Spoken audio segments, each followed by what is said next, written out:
आज की इस विशेष प्रेस वार्ता में मैं माननीय मुख्यमंत्री जी की ओर से हमारे मीडिया के सभी बंधुओं का बहुत बहुत हार्दिक स्वागत करता हूं। इस प्रेस वार्ता को आगे बढ़ाते हुए मैं माननीय मुख्यमंत्री जी से उनके उद्बोधन के लिए प्रार्थना करता हूं। मित्रों, आज के इस बातचीत में मुख्य विषय है जो ग्रामीण क्षेत्र के अंदर अपना जो पंचायती राज सिस्टम है, उस पंचायती राज सिस्टम के बारे में कुछ जो भ्रांतियां हैं या कई तरह के विषय चले पिछले दिनों में, केवल उसको स्पष्ट करने के लिए और आपके सामने विषय में रख रहा हूं। आपको कोई बात उसमें लगती है तो जरूर बाद में पूछ लें। पहली बात तो है कि जो पंचायती राज सिस्टम है ये 3 टियर सिस्टम है और 3 टियर सिस्टम में जिला परिषदें, पंचायत समितियां और ग्राम पंचायतें। कहीं एक मैसेज ये जाता है कि पंचायती राज में केवल पंचायतें ही आती हैं और पंचायतों में भी केवल सरपंच राज जो होता है वही होता है। तो पहली बात तो ये 3 टियर है। दूसरा, ये सरपंच राज के बजाय पंचायती राज, इस पर चलने का एक सिस्टम, क्योंकि हम इनको अधिक से अधिक ताकतें नीचे ग्राउंड लेवल पर दें, उसके लिए पिछले कुछ सालों से लगातार प्रयत्न कर रहे हैं। जैसा इंटर डिस्ट्रिक्ट काउंसिल के माध्यम से, जिला परिषद के सीओज के माध्यम से, सीओज की नियुक्ति भी हमने आकर की थी, पहले कोई सीओज की नियुक्ति नहीं होती थी, अब सीओज को भी लगाया गया है। और जिला परिषदों को उनको अलग से इंजीनियरिंग डिपार्टमेंट भी उनके लिए खड़ा किया जा रहा है, उनकी कैपेसिटी बिल्डिंग भी कराई जा रही है। सबसे पहले तो इसमें हमने पिछले दिनों में सीओज और जिला परिषद के चेयरमैन, इनकी बुला करके दिन भर एक मीटिंग की थी और उसमें कुछ बातें और हमने आगे बढ़ाई है। और उसमें जो चीज दोनों बार सरपंचों के साथ और जिला परिषद के साथ जो लागू होती हैं, कुछ तो वो बता रहा हूं मैं और कुछ जो है अलग अलग से भी इनका उल्लेख करूंगा। जैसे एक तो जब से चुनाव हुआ लगभग 1 क्वार्टर का समय शेष था, क्योंकि नवंबर में शायद चुनाव हुए थे, दिसंबर आते आते इनका ओथ हुई थी, तो जनवरी से लेकर और मार्च तक ही काम के समय बचते थे। फिर भी हमने जो एसएफसी का लास्ट क्वार्टर का पैसा है उससे भी ज्यादा पैसा, कुल 1100 करोड़ रुपया इनको एलोकेट किया था तीनों को, जिसमें जिला परिषदों का 110 करोड़ रुपया था और पंचायत समिति का 165 करोड़ रुपया और पंचायतों का 850 करोड़ रुपया। तो ऐसा ये 1100 करोड़ रुपए की राशि हमने भेजी थी। इस राशि को एसएनए अकाउंट, उसके अंदर जमा कराया गया था। एसएनए अकाउंट एक ज्वाइंट अकाउंट होता है और उस ज्वाइंट अकाउंट में से ही और ये लोग अपने अपने काम के हिसाब से उसमें से पैसा ये निकाल सकते हैं। जो काम हो जाएंगे या जिनके टेंडर हो जाएंगे उसका पैसा उसमें रिजर्व हो जाता है। और उसमें जिला परिषदों को हमने कई जो उस दिन निर्णय किए हैं, पहला तो हर जिला परिषद का अलग से अपना कार्यालय होगा, 22 के 22। अभी कहीं एडीसी कार्यालय में बैठते थे, कभी डीसी कार्यालय में 2 कमरे होते थे, कहीं कहीं कोई किराया पर लेकर रखते थे, लेकिन हमने हर एक जिला परिषद का अलग से कार्यालय हो। सीओ वहां सरकारी अधिकारी बैठेगा और जिला परिषद चेयरमैन, वाइस चेयरमैन, उनका अपना एक वहां सिस्टम होगा, मीटिंग्स वहां करेंगे, उनका स्टाफ वहां बैठेगा। तो ये सारा एक विषय किया गया है। इंजीनियरिंग विंग की जैसे मैंने बताई, उसका गठन किया जाएगा। कर्नाटक में इसका बहुत अच्छा उदाहरण है जिला परिषदों का, वहां अच्छी सशक्त हैं और हमने ये भी किया है कि कुछ प्रतिनिधि जिला परिषद का, एक आध आदमी, एक आध पंचायत समिति का, सरपंचों में से भी, और कुछ हमारे अधिकारी जहां जहां पंचायती राज सिस्टम अच्छा है उसको अध्ययन करने के लिए भी जाएंगे, ताकि वहां क्या अच्छा है उसको बेस्ट प्रैक्टिस जो भी हैं देश भर में उनको अडॉप्ट करेंगे। ये हमने तय किया है। जिला परिषद को हमने जो कुछ काम उनको जिम्मे लगा दिए हैं, जिसमें जिला परिषद बस क्यू शेल्टर्स, ई लाइब्रेरीज और शिवधाम योजना के अंतर्गत जो शमशान घाट और कब्रिस्तान के जो 4 काम हमने तय किए हैं वो सब, इसी प्रकार से खेत खलियान योजना के अंतर्गत जो 5 क्रम के रास्ते हैं उनको भी अब जिला परिषद ही पक्का करेंगी। पहले अब ये 5 क्रम के जो रास्ते थे, 5 क्रम के तो हैं मार्केटिंग बोर्ड के, 4 क्रम या इससे नीचे के ये जिला परिषद करेंगी। और मार्केटिंग बोर्ड की जो सड़कें हैं उनकी मेंटेनेंस, रिपेयर, ये जिला परिषद करेंगी।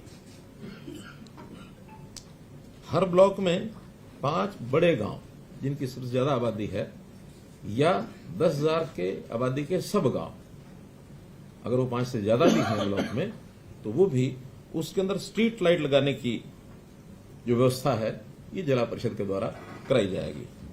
ग्रामीण क्षेत्र में पीएचसी, स्कूल मरम्मत का कार्य ये भी जिला परिषदें करेंगी।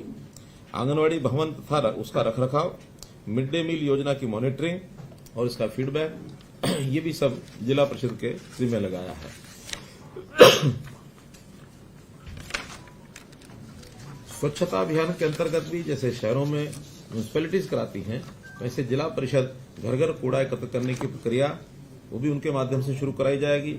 सॉलिड वेस्ट मैनेजमेंट के तहत बायोडिग्रेडेबल, नॉन बायोडिग्रेडेबल कूड़े को जो अलग अलग उसका निष्पादन करना है, सेग्रीगेशन करना है, वो भी उनके द्वारा कराया जाएगा। इस प्रकार से ग्रामीण क्षेत्र में जो स्वच्छता व्यवस्था का जो बड़ा काम है ये जिला परिषदों के माध्यम से और इसको इनिशिएट किया जाएगा। और अब हम हर महीने में जिला परिषद के जो सीईओज हैं और चेयरमैन हैं उनकी मीटिंग अलग अलग से होगी और हर 3 महीने में एक ज्वाइंट मीटिंग इनकी हुआ करेगी, ताकि इनके काम का एक मूल्यांकन ये समय समय पर लगातार हम करते रहें। क्योंकि हम चाहते हैं कि जो काम अभी तक यानी प्रदेश सरकारों के डिपार्टमेंट्स के माध्यम से ही इनिशिएट किए जाते थे, लेकिन इकाइयां बहुत हैं, 6,220 पंचायतें हैं, 150 के लगभग ब्लॉक्स हैं, 22 हमारी जिला परिषद हैं, तो इतने बड़े इकाइयों के काम को डिसेंट्रलाइज करके जितना ज्यादा कराएंगे उतना सेवाओं का लाभ जनता को अधिक मिलेगा। इसी प्रकार एक हमारी पंचायत समिति को लेकर के भी अलग से बैठक होनी है, उनको भी कुछ काम जो हमने विचाराधीन है, लेकिन फाइनल करेंगे तो आपको बताएंगे। अभी तो सरपंच, क्योंकि सरपंचों का जब चुनाव हुआ उस समय भी कुछ बातें हमने घोषित की थी। एक विचार ऐसा इस बार बना था कि ये सारे काम जनता के जो लिए काम किए जाते हैं उनको अधिक से अधिक पारदर्शी बनाना और जो काम ठीक न करे उसको जवाबदेह बनाना, इसका भी हमने एक अभियान लिया है। जितना पैसा हम भेजेंगे, अब चूंकि टेक्नोलॉजी का जमाना आ गया है तो टेक्नोलॉजी से हर चीज को मॉनिटर भी किया जा सकता है। वो समय अब खत्म हो गया कि जब कोई प्रधानमंत्री भी ये कहता था कि 1 रुपया ऊपर से भेजा जाता, नीचे 15 ही पैसे पहुंचते हैं। अब तो टेक्निकली 1 रुपया अगर भेजा जाएगा तो 1 ही रुपया खाते में नीचे जाएगा, बीच में कोई स्कोप नहीं है उसमें से कोई एक भी पैसा निकाल ले। तो इसलिए उस पारदर्शिता को लाने के लिए ई टेंडरिंग की व्यवस्था हमने शुरू की थी। और ई टेंडरिंग की व्यवस्था में एक लिमिट, जो कि पहले तो तकरीबन बड़ी राशि का काम सरपंच ई टेंडरिंग के बिना ही करवाते थे, लेकिन इस बार एक लिमिट लगाई थी हमने पहले तो 2 लाख रुपए की, कि 2 लाख रुपए से नीचे के जो काम हैं वो लोग कोटेशन के आधार पर करा सकते हैं। 2 लाख या इससे ऊपर के काम सारे ई टेंडरिंग पर होंगे। अब थोड़ा विवाद हुआ कि नहीं 2 लाख रुपया बहुत कम है, इससे तो शायद एक गली भी नहीं बनती है, फिर हमें अलग अलग से छोटे छोटे काम कराने पड़ते हैं। उनकी मांग को ध्यान में रखते हुए, मांग तो बहुत ज्यादा थी, लेकिन हमने सब विचार विमर्श करने के बाद बहुत से सरपंचों से अलग अलग भी बात हुई, जनता के लोगों से भी बात हुई। अभी 2 दिन पहले हिसार में किसानों का एक मेला था, कृषि मेला में लगभग 10,000 से ऊपर संख्या थी जहां मेरा संबोधन हुआ। और मैंने खुल करके पूछा, मैंने कहा ये ई टेंडरिंग के विषय में हमको जो हमारा स्टैंड है ठीक है कि नहीं है, तो सब ने हाथ खड़े करके और खूब तालियां बजाकर कहा कि ये बहुत अच्छा स्टेप है, इससे भ्रष्टाचार भी रुकेगा, पारदर्शिता भी होगी, काम करने वाले लोगों को, नए लोगों को भरने का भी अवसर मिलेगा, वरना तो वही फिर अपने अपने लोग और घूम घाम के उन्हीं को काम मिलता वही करते हैं, दूसरे नए आदमी को आने का अवसर मिलता नहीं है। तो ई टेंडरिंग के कई फायदे हमारे हैं। तो उसमें से मैं ये तो नहीं कह सकता कि हर एक सरपंच मान गया होगा, लेकिन अधिकांश सरपंचों ने हमारी बात मान करके और काम कराने शुरू कर दिए हैं। हमने इसमें थोड़ा उनकी डिमांड को ध्यान में रखते हुए अभी निर्णय लिया है कि ये 2 लाख की बजाय इस लिमिट को हम 5 लाख रुपया कर रहे हैं, और 5 लाख रुपए तक के काम वो कोटेशन के आधार पर करेंगे। 5 लाख से ऊपर के काम सभी ई टेंडरिंग से होंगे। हाँ, 5 लाख तक के काम जो हमारी बातचीत तो सारे प्रतिनिधिमंडल से हुई है, उन्होंने उसको स्वीकार किया कि जो भी कोटेशन का काम होगा, लिमिट चाहे कुछ भी होगी, लेकिन उसका ऑडिट ये जरूर होगा। और ऑडिट का सिस्टम भी अब जिसको कहना चाहिए कि ऑनलाइन प्रणाली से ही होगा। ऑनलाइन प्रणाली से ही उसके जो एस्टीमेट हैं वो तैयार किए जाएंगे, ऑनलाइन उसकी एमबी भरनी होगी, बिल भी अपलोड होंगे, भुगतान जो है वो भी एक कॉमन पोर्टल से होगा। विषय आएगा रेट का। रेट्स 2 प्रकार के ये प्रचलित हैं। एक है HSR rates, Haryana scheduled rates, दूसरे हैं डीसी रेट्स। लोकल लेवल पर डीसी रेट शायद इसीलिए बनाए गए हैं कि हर जिले में इस प्रकार की चीजों के रेट थोड़ा डिफर करते हैं, चाहे रेत का रेट है, चाहे ईंटों का रेट है, चाहे मानो टाइल्स का रेट है, क्योंकि जो बल्कि मटेरियल होता है उस रेट को वहां के लोकल परिस्थिति के हिसाब से रखना पड़ता है, उसका फ्रेट कितना लगता है, कितनी दूर से लाना पड़ता है, इसलिए एक ही रेट नहीं रखा जा सकता। जहां ईंटें बनती हैं वहां थोड़ी सस्ती मिलेंगी, जहां ईंटें बनती ही नहीं है, दूर से आती हैं, तो स्वाभाविक है ईंट के रेट से एक बहुत बड़ा प्रतिशत उसका फ्रेट में जाएगा। यही स्थिति मिट्टी की, रेत की, इंटरलॉकिंग टाइल्स की, कभी कभी मजदूरी भी अलग अलग होती है। कुछ स्थानों पर मजदूरी सस्ती होती है, कहीं कहीं एनसीआर एरिया में मजदूर महंगा मिलता है, तो उन रेट्स का थोड़ा डिफरेंस ये हमेशा रहता रहा है। इसमें अब उनकी मांग क्या थी कि इन रेट्स को रियल लेवल पर लाया जाए जो मार्केट रेट है। हमने निर्णय करके उनको बता दिया है कि कुछ आइटम्स, खास करके जैसे इंटरलॉकिंग आइटम्स हैं या ईंटें हैं, जो एक स्टैंडर्ड कुछ तय किया जा सकता है उसका, इसका रेट कंट्रैक्ट करेंगे हर जिले का। ब्लॉक का है, जिले का सर, जिले का है सर। वैसे ब्लॉक लेवल पे अगर कोई वेरिएशन आती है तो कैप्चर करते हैं, बट ये डीसी रेट जो ब्लॉक लेवल पे करते हैं, इंटरलॉकिंग का जो रेट कॉन्ट्रैक्ट करेंगे वो डिस्ट्रिक्ट लेवल पर ही रेट कंट्रैक्ट होगा। उस रेट से सस्ता कोई लेना चाहे लेके लगा सकता है। क्वालिटी जो तय होगी, उसका पैरामीटर तय होगा, वही ली जाएगी। लेकिन अगर कोई व्यक्ति किसी व्यक्ति से कुछ नेगोशिएशन करके सस्ता भी लेना चाहता तो ले सकता है, लेकिन मैक्सिमम रेट वही होगा जो रेट कंट्रैक्ट होगा। रेट कंट्रैक्ट में जो पार्टीज टेंडर करेंगी, जो उसमें पार्टिसिपेट करेंगी और रेट मैचिंग जो करेंगी L1 को, उनको सबको सप्लाई करने का अवसर दिया जाएगा। किसी से भी मटेरियल जो है वो लिया जा सकता है। फिर इसकी जो गुणवत्ता की जांच करने के लिए सोशल ऑडिट सिस्टम, इसको हम स्थापित कर रहे हैं। अगले 6 महीने के अंदर इसका विधिवत एक सिस्टम बन जाएगा। वहीं गांव के प्रमुख लोगों की टीम बनेगी, वही उसका ऑडिट करेंगी, जिसके अंदर कुछ रिटायर्ड लोग होंगे, कुछ पूर्व जनप्रतिनिधि होंगे, जो एक सहमति के आधार पर ग्राम सभा को भी बताया जाएगा। उसमें भी अगर कोई गलत आदमी आया तो उसको बाहर करके ग्राम सभा की जो बैठक है उसके अंदर उसको सैंक्शन कराएंगे। ये आपकी यहाँ की सोशल ऑडिट टीम है। वैसे सोशल ऑडिट के माध्यम से भी जांच की जाएगी। और एक हमने क्वालिटी एश्योरेंस अथॉरिटी ये बनाने का भी शुरू कर दिया है, बहुत जल्दी नोटिफाई हो जाएगी। छोटे बड़े प्रदेश में जो भी काम है, सबकी क्वालिटी को एक प्रकार से उसको सुनिश्चित करने के लिए ये जो क्वालिटी असेसमेंट अथॉरिटी होगी, ये अपना मैकेनिज्म खड़ा करेंगे। कहीं भी चलते हुए काम में भी वो चेक करेंगे। चलते हुए काम के बाद, यानी पूरा होने के बाद भी शिकायत मिलती है तो ये क्वालिटी एश्योरेंस अथॉरिटी उसकी जांच करेगी। नहीं, ये तो सबके लिए, पूरे प्रदेश में क्वालिटी एश्योरेंस अथॉरिटी हर सिविल वर्क के लिए, वो पंचायती पर भी लागू होगा, बाकी भी लागू होगा। और ये जो 5 लाख रुपए की राशि की लिमिट बनाई है नेगोशिएशन की, इसमें चाहे वो 5 लाख या 5 लाख से कम के काम हो, क्योंकि जरूरी नहीं कि हर काम 5 लाख का होगा, 2 लाख के भी होंगे, 3 के भी हो, 1 का भी होगा। तो ऐसे कोटेशन के आधारित कुल जो काम है उसकी मैक्सिमम लिमिट तो 25 लाख है बड़ी पंचायतों के लिए, लेकिन जो छोटी पंचायतें हैं उसका 1/3 से ज्यादा ये उसमें से नहीं करा पाएंगे। मानो कुल मिलाकर के है ही 50 लाख रुपया किसी पंचायत के पास, तो 17 लाख रुपए के काम वो उसमें से कोटेशन पर करा पाएंगे, बाकी काम ई टेंडरिंग से ही कराएंगे। तो ऐसे इसमें कोई और नया कुछ सुझाव आएगा। मानो बहुत छोटी पंचायतें भी कहीं कहीं हैं, है ही 5-7 लाख रुपया साल का जाता। मानो 1000 की आबादी होगी तो उसमें 1000 की आबादी में 2000 के हिसाब से कितना हुआ, 20 लाख। हाँ, तो 1000 की आबादी में 20 लाख रुपया जाएगा। तो उनके काम भी उतने छोटे छोटे उतने ही होंगे। अगर वहां बड़े काम का स्कोप नहीं होगा तो छोटे काम का दोबारा से भी सोच सकते हैं। लेकिन अभी पहले चरण में हमने ये सोचा कि कोटेशन के काम जो हैं वो मैक्सिमम तो 25 लाख, लेकिन 1/3 से ज्यादा नहीं सालाना। मतलब 75 लाख है तो 25 बन गया, अगर 20 है तो फिर वो 7 एक ही साथ। अगर 75 लाख से ऊपर भी किसी गांव का अलॉटमेंट है तो 25 लाख का काम करा सकता है।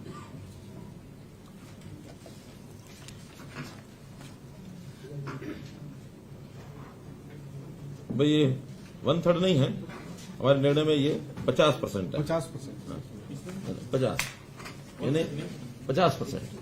50 में 25 आप बताइए, 50%। तो 20 का 10 कर सकते हैं। हाँ, 20 का 10 कर सकते हैं, 50 का 25 कर सकते हैं। Whichever is lower, sir. Which ever is lower, which ever lower यानी अगर मान लो 1/3 के हिसाब से 30 होता तो 10 कर सकते हैं, लेकिन 50 होता तो 15 कर सकते हैं।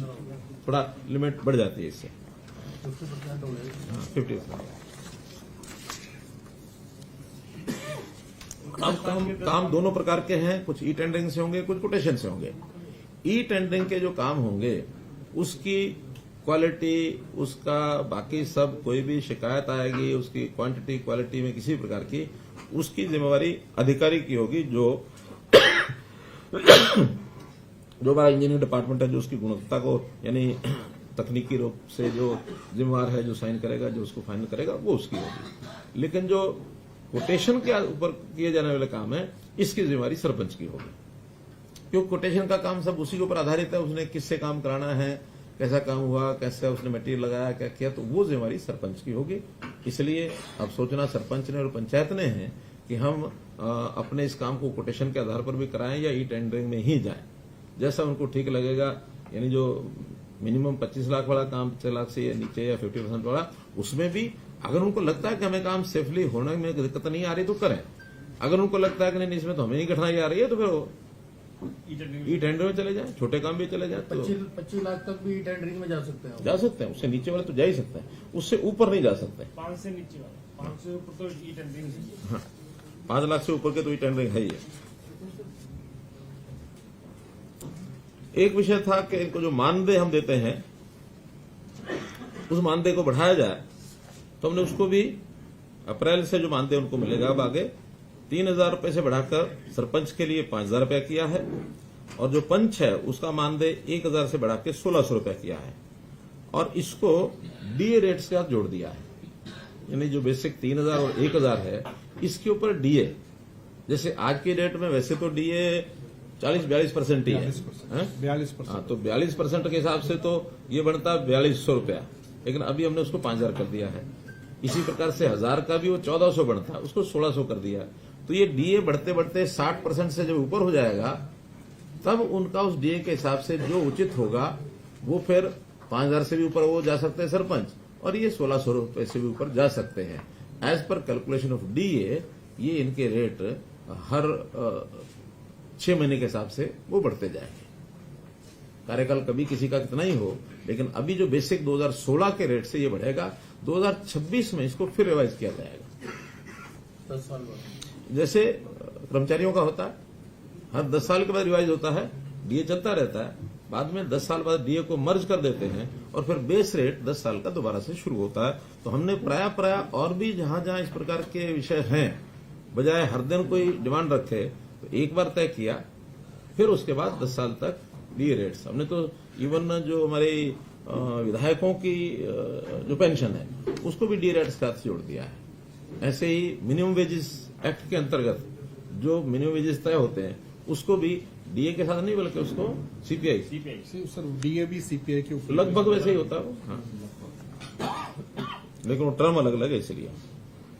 इसी प्रकार ग्राम सचिव की जो एसीआर लिखी जाएगी, उस एसीआर पर भी सरपंच को अपनी टिप्पणी देने का अधिकार होगा कि उस ग्राम सचिव का व्यवहार कैसा है, उसके लिए एक रिमार्क्स के लिए, और वो रिमार्क्स देख करके ही उसकी एसीआर जो अधिकारी है उसको हिसाब से लिखेंगे। फिर बिजली की जो बिलों के ऊपर 2% का हमने एक पंचायत कर लगाया है, उसको भी पंचायतों को रेगुलर 3 महीने में दिया जाएगा। अभी तक जो पिछला बचा हुआ है वो 1 अप्रैल 23 के बाद सब कैलकुलेशन करा रहे हैं, तुरंत पिछला जो एरियर है वो भी उनको मिलेगा आगे हर 3 महीने में, क्योंकि बिजली के जो बिल होते हैं वो उनसे लेने होते हैं। पंचायत घर का बिल है, कोई ट्यूबवेल का बिल है, कोई स्ट्रीट लाइट का बिल है, जो भी है ये सारे पंचायत से लेने होते हैं, और जो उनके एरिया में जितना भी बिल बनता है एग्रीकल्चर को छोड़कर, उसका 2% उनको देना होता है, उनका दे होता है उनकी तरफ। तो कम ज्यादा होगा वो हर 3 महीने उसके इसका यूनिट विलेज लेवल है। हाँ विलेज यानी ग्राम पंचायत है, विलेज नहीं, विलेज बल्कि कई बार तो ज्यादा हो सकता अलग इकाई होती है। और इसी प्रकार से जो स्टाम्प ड्यूटी है, संपत्ति पर जो बिक्री है, उसके ऊपर भी 1% पैसा पंचायतों को ये हर महीने उनको जो है क्रेडिट कर दिया जाएगा, जो उस एरिया की जमीन बिकती है तो गाँव रूरल की। शहर का वो अर्बन लोकल बॉडीज को जाता है। रूरल का 2% होता है, 1% पंचायतों को, आधा % पंचायत समिति को, आधा % जिला परिषद को, 2% पूरा उनको जाएगा। अभी जो इस वर्ष का जो एक बार हमने 1100 करोड़ रुपया दिया है, चूंकि हमने कहा था कि 1100 करोड़ रुपए को सब 31 मार्च तक अपना पूरा खर्च कर लें, पूरा उनका अधिकार है, लेकिन बहुत सी पंचायतों ने खर्च नहीं किया है। आज भी उनसे निवेदन यही है कि वो इस पैसे का जितनी प्रस्ताव पारित हो गए हैं या करवा रहे हैं उसके टेंडर्स वो अपलोड कर दें, यानी पब्लिश कर दें। जिस दिन पब्लिश कर देंगे जो भी टेंडर होगा उसका जो एस्टीमेट होगा उतनी राशि उनकी ब्लॉक हो जाएगी उसमें। वैसे तो सामान्यतः उस अकाउंट में से पैसे तब निकालते हैं जब पेमेंट करनी होती है, लेकिन हम ये भी सुविधा दे रहे हैं कि अभी भी वो टेंडर पब्लिश करेंगे उसी दिन से वो राशि उनकी 31 मार्च से पहले वो उनके लिए हो जाएगी, बाकी जो है वो अगले साल में चली जाएगी। तो कोटेशन वाले होंगे। हाँ, कोटेशन वो बता रहा हूं अलग। पहले तो ये है ई टेंडरिंग का कोटेशन में भी 25 मार्च तक जितनी कोटेशंस उनका वर्क अलॉट हो गया होगा वो तो पैसा उसमें से रिजर्व हो ही जाएगा। इसके अलावा भी 25 मार्च के बाद भी हम उसके लिए 2 श्रेणियां बना रहे हैं। उन 2 श्रेणियों में एक के लिए 5 लाख रिजर्व रख रहे हैं, दूसरे के लिए 10 लाख, ताकि इस 5 लाख और 10 लाख को भी 25 मार्च से 31 मार्च तक वो यूज कर सकेंगे, और वो नहीं करेंगे तो वो भी फिर आगे चला जाएगा। तो इस प्रकार से श्रेणी बनाई है। जिनकी टोटल राशि सैंक्शन 20 लाख तक है उनके लिए 5 लाख रुपए छोड़ेंगे, और जिनकी राशि 20 लाख से ऊपर है उनके लिए 10 लाख छोड़ेंगे, ताकि इस राशि को 5 दिनों में और भी कुछ छोटा बड़ा काम उनको ध्यान में आता है तो वो उसको करा सकते हैं। बाकी सब काम 1 अप्रैल से नए साल का जितना भी पैसा है वो 1 अप्रैल से फिर उनको इसी प्रकार से उपलब्ध हो जाएगा एसएनए अकाउंट में। और ये अकाउंट हर वर्ष यानी 4 बार में दिया जाएगा उनको, जो एसएनए अकाउंट में क्वार्टर वाइज। जो ये पैसा बचेगा ये नहीं, ये तो खत्म ही हो गया, यानी अगला और मिल जाएगा उनको अप्रैल में। और उनको क्वार्टर में खर्च करना है। पहले क्वार्टर में 30%, दूसरे क्वार्टर में 30%, तीसरे में 20%, चौथे में 20%, 30-30-20-20। जो पैसा उनका है वो उन्हीं का है। हाँ, बचे हुए पैसे का उपयोग जहां जरूरत ज्यादा है या जिन लोगों ने काम ज्यादा कराना है उनको ट्रांसफर करेंगे, पैसा वो उन्हीं का है। और इस समय तक जो कामों का हमारे पास ये जो शर्त लगा रहे हैं, ये तो पंचायतों की अपनी आमदनी का पैसा एक हम सरकार से भेजते हैं, तो ये जो सरकार से भेजते हैं उसी की बात है। हाँ, अपना तो उनके पास वो उनका है ही है। ये तो सरकार से जो उनको स्टेट फाइनेंस कमीशन का पैसा दिया जाता है उसी के लिए। हमने जो 1100 करोड़ दिया ये स्टेट फाइनेंस कमीशन का ही है। इसमें सेंट्रल वाला पैसा नहीं है, इसमें उनकी अपनी आमदनी नहीं है, इसमें स्टैंप ड्यूटी नहीं है, इसमें ये जो बिजली का बिल वो नहीं है। सिर्फ स्टेट फाइनेंस कमीशन का जो पैसा 1100 करोड़ दिया, अगले साल का टोटल जो बनेगा वो अभी बजट में तय हो जाएगा कि कितना हमने देना है, उसका 30-30-20-20। और उसमें भी पहला काम हम ये करते हैं कि जो कमिटेड एक्सपेंसेस होते हैं उस पैसे में से सबसे पहले वो निकाल सकते हैं। सैलरी है, कोई इंटरेस्ट देना किसी चीज का, कोई किराया देना है, या बिजली का पैसा आया कम है देना ज्यादा है वो दिया जा सकता है। तो जो कमिटेड एक्सपेंस देना हो तो देना ही है। विकास के काम के लिए जो बाकी बचा पैसा उसको वो यूज करेंगे।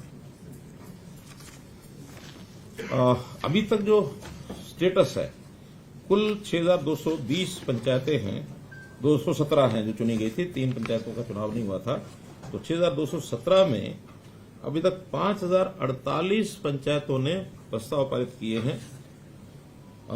1169 पंचायतें ही ऐसी हैं जिन्होंने भी कोई प्रस्ताव पारित नहीं किया, और इसमें 2 लाख से नीचे के, 2 लाख के ऊपर के, कुछ पंचायतों ने दोनों किए हैं, 2 लाख नीचे ऊपर दोनों। वैसे कुल काम 9418 काम हैं जो आज की डेट तक प्रस्ताव पारित हो चुके हैं। राशि का इसमें अभी मेरे पास नहीं आया है, लेकिन पंचायतें हैं 6217 जिन्होंने प्रस्ताव डाले 5048। सर, इसकी एस्टिमेट बनती है प्रस्ताव के बाद। हाँ, पहले प्रस्ताव पास होता है फिर उसका एस्टिमेट बनता है। एस्टिमेट के बाद फिर एडमिनिस्ट्रेटिव अप्रूवल होता है। अब तो 1500 ही बच गई, मतलब 1100 को चाहिए 1169 हैं जिन्होंने अभी प्रस्ताव डाला नहीं है। लेकिन चूंकि अभी तक कुछ लोग हो सकता है इस निर्णय के इंतजार में हो, कितना होगा कितना नहीं होगा। आज निर्णय कर दिया है, अब इसके बाद भी अभी 14 दिन का समय और 15 दिन का समय शेष है। आज 15 तारीख ही है, 15 है, तो आज 16 दिन अभी शेष हैं। इसमें भी ये लोग डाल सकते हैं, तो इसके लिए इनका आह्वान है कि इसको डालना ही चाहिए। तो इस प्रकार से ये सारा विषय हुआ है। आज की डेट में जो एक प्रस्ताव जो अपलोड हुए हैं उसका भी एक आंकड़ा हमारे पास था।